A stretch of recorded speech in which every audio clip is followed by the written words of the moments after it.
Good morning, my dear students. Today I am here with English literature, lesson number 6, reference to the contest and exercise parts we will be discussing in the class today.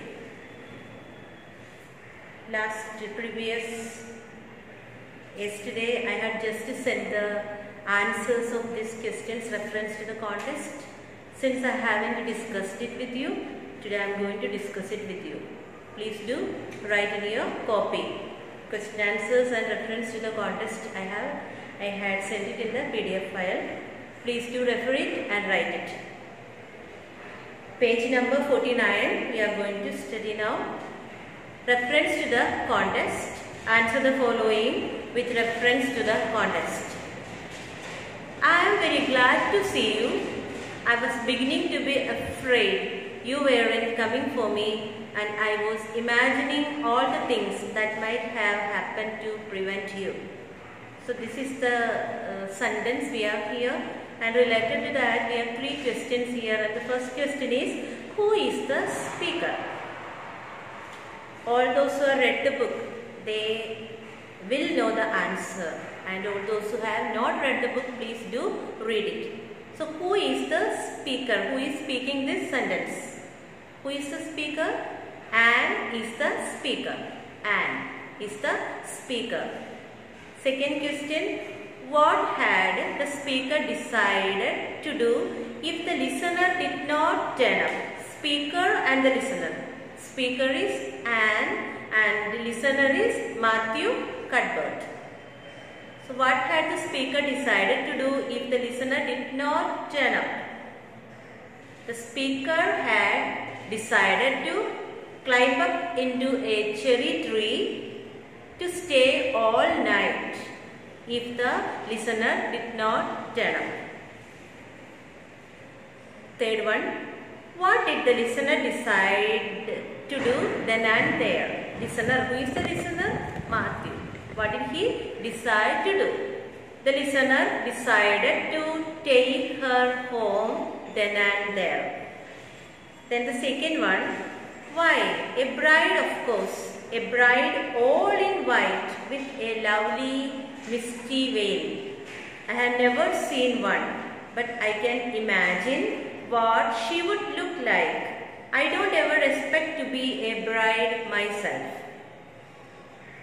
What is Anne referring? What is Anne referring? Anne is referring to a wild plum tree. Here bride means she is referring to the tree, wild plum tree. Second one, why does she not expect to be a bride herself? She does not expect to be a bride herself because she is homely. Homely means an ordinary girl. She is homely. Third one, what had she heard about Prince Edward Island? How does she describe the island? She had heard that Prince Edward Island is the prettiest place in the world. She describes the island roads are so funny. And we are going to the third one. When I hit on a name that suits exactly, it gives me a thrill. Do things ever give you a thrill? She's asking these questions to Matthew. So what name had Anne hit on? The name Anne had hit on is White Way of Delight. Hit on means she loved this name so much. Hit on. Okay? She liked it. White Way of Delight. What gave Matthew a thrill? Matthew was thrilled to see ugly white grubs that spayed up in the cucumber beds. Cucumber beds. Grubs means a kind of insect. And third one is, what happened for the conversation to come to a halt? Halt means stop. Why did they stop their conversation? Their conversation came to a halt when they reached Green Gables. So already I have sent this answer, that's why I am not writing it on the board.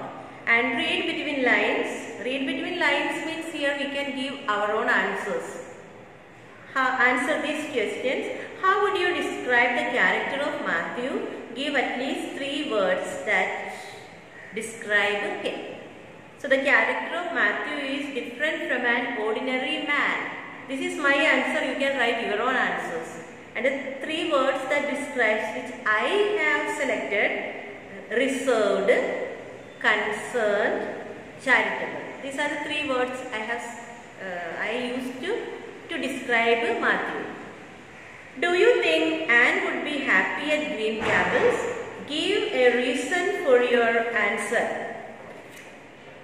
Yes, I think Matthew would. Yes, I think Anne would be happy at the Green Gables.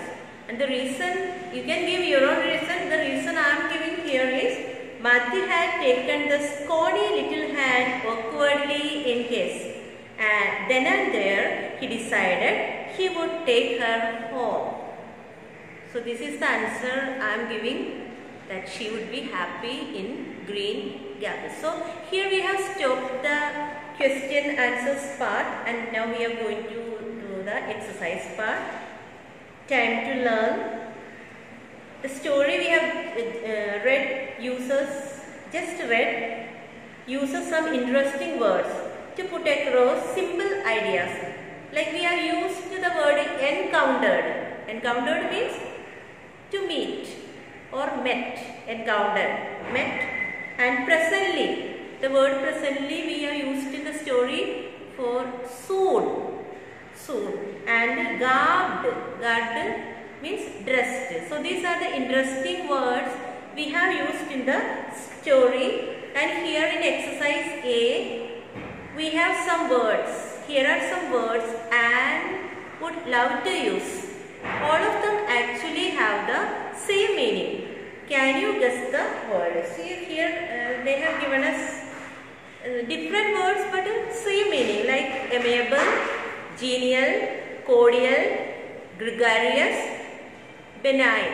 So these are the words we have in the book, and now we are going to use one more word related to that, that is gorgeous. G-O-R-G-E-O-U-S. Gorgeous. This is exercise A. Gorgeous. Gorgeous also has the same meaning. So amiable, genial, cordial, gregarious, benign, and gorgeous. And we are going to exercise number B, that is find the common meaning in the following group of words. Common meaning for the following group of words. All these words have same meaning. See, tranquil, harmonious, soothing, placid, composed. And we are going to find one common meaning, that is peaceful. Peaceful. That is the first answer. And second one we have elated, jubilant, ecstatic, blithe, thrilled. Here we can use the word jovial. Jovial or happy. Any word you can use. Jovial or happy. And third set of words, alluring, radiant, bewitching, enticing, ravishing. And we can find one common meaning, that is attracted or delighted.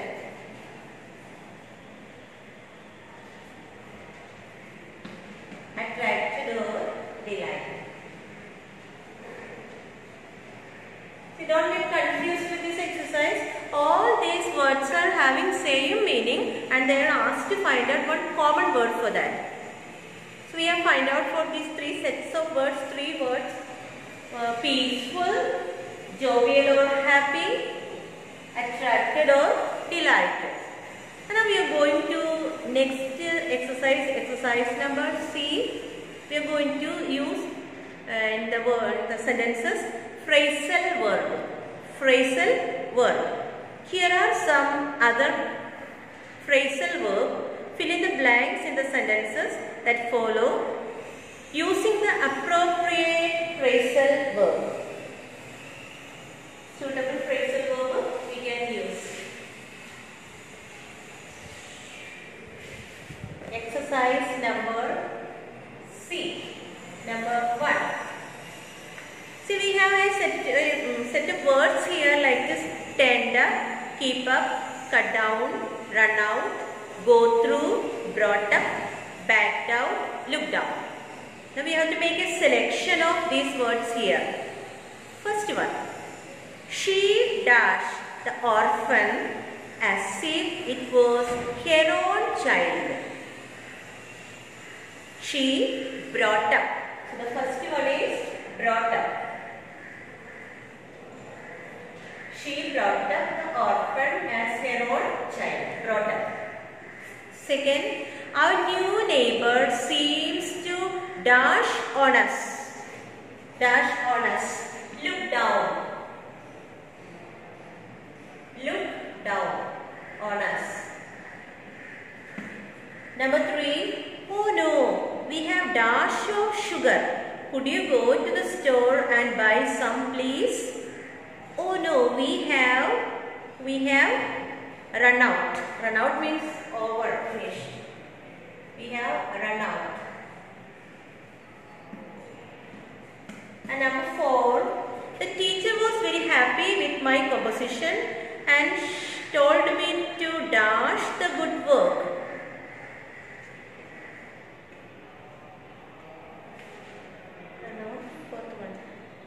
The teacher was very happy with my composition and she told me to dash the good work. She told me to keep up. Keep up. And number 5. Please dash your answers once more before submitting your papers. All your teachers used to tell this. Please go through your answers. Go through. Please go through your answers. Go through. Number 6. We never expected the celebrity to come for our party. So we were really surprised when he turned up.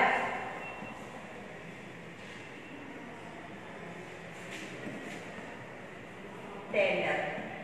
And number 7. When the thief was looking the other way, the 2 children slowly dashed off the room. The 2 children slowly backed out of the room. Backed out.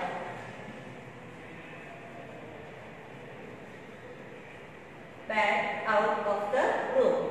And number 8. My mother has decided to dash on all kinds of junk food from now on. My mother has decided to cut down all junk food. Cut down. So these are the options we have made for the fill-ups. These are known as phrasal verbs. Group of words. Phrasal verbs. Here we have completed that part of exercise.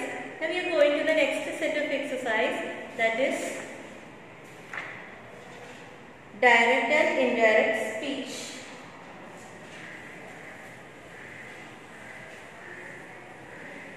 This you will learn in a detailed way in English grammar. So I am not going to teach in a detailed way, but I will give you the answer. And just to discuss the answers, I will send it in the PDF form. So now I am not going to write it on the board. If I write also, you are not going to copy it from the board. Again and again you are asking Miss give. So I am not going to write it. I will discuss it with you, then I will send it. Okay. So we are going to study direct form and indirect speech, or direct speech and indirect speech. You may be knowing what is direct speech. Direct speech means the exact words of the speaker. The exact words of the speaker is known as direct speech. And when we make the exact words of the speaker in our own speech, it will become indirect speech. So there are few rules to be learned. When we change direct statement into indirect, we need to keep up the following rules in our mind. First one, remove the comma and the inverted commas. Change the tense of the words in the indirect speech into the appropriate tense. We have to remove the commas and inverted commas. Then we have to change the tense in appropriate form. And the pronoun, we have to change the pronoun in the direct statement in an appropriate manner. When we have the pronoun in the direct speech, when we want to change it into indirect speech, we have to change the pronoun, we have to change the tense, we have to remove the comma and inverted commas, etc. Then here the certain words are given.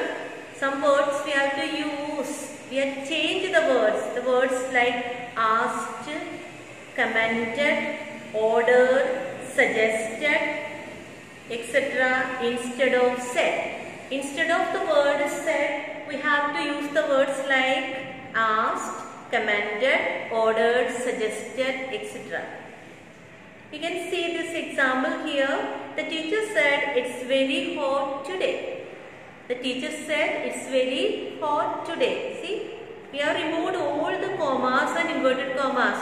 See, the teacher said that it was very hot that day.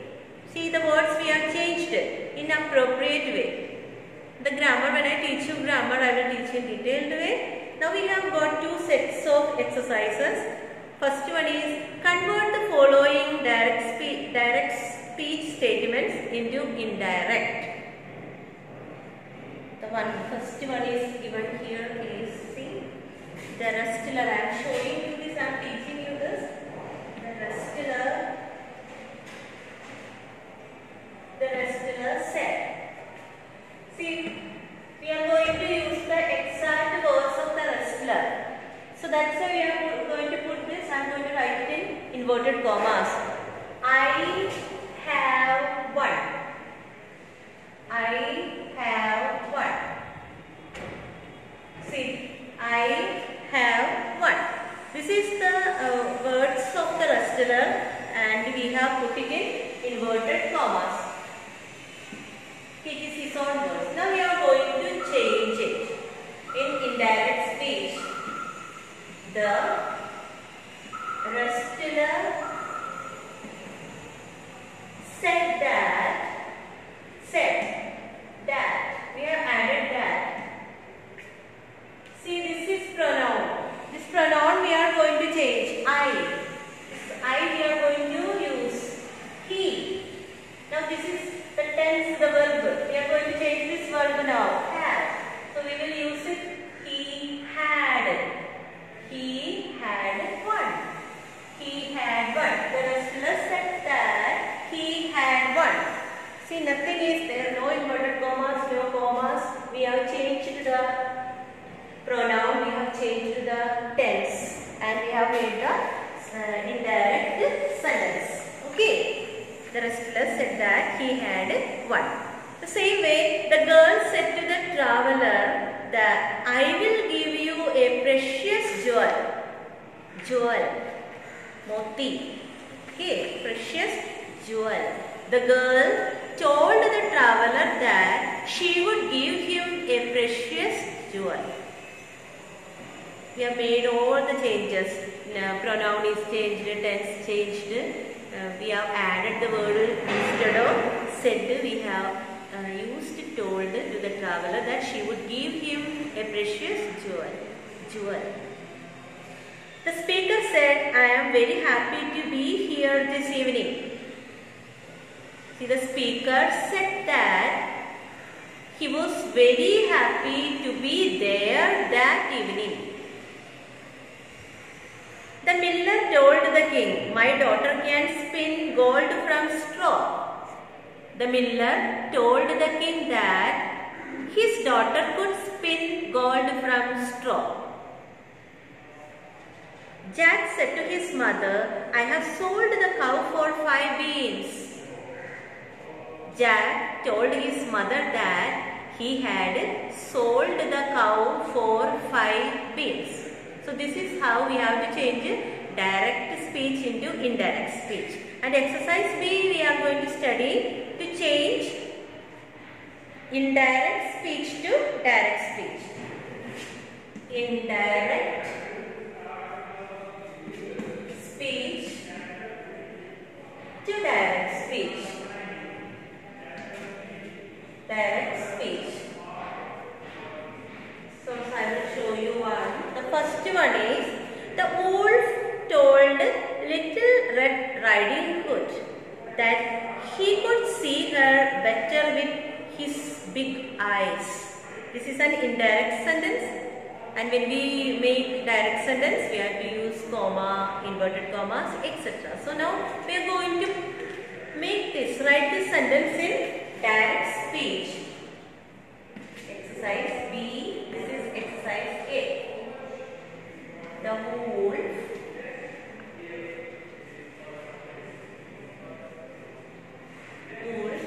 told Little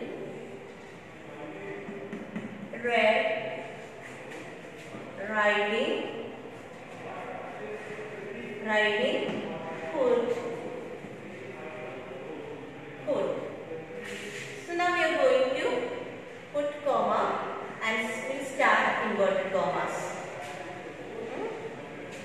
I can see you.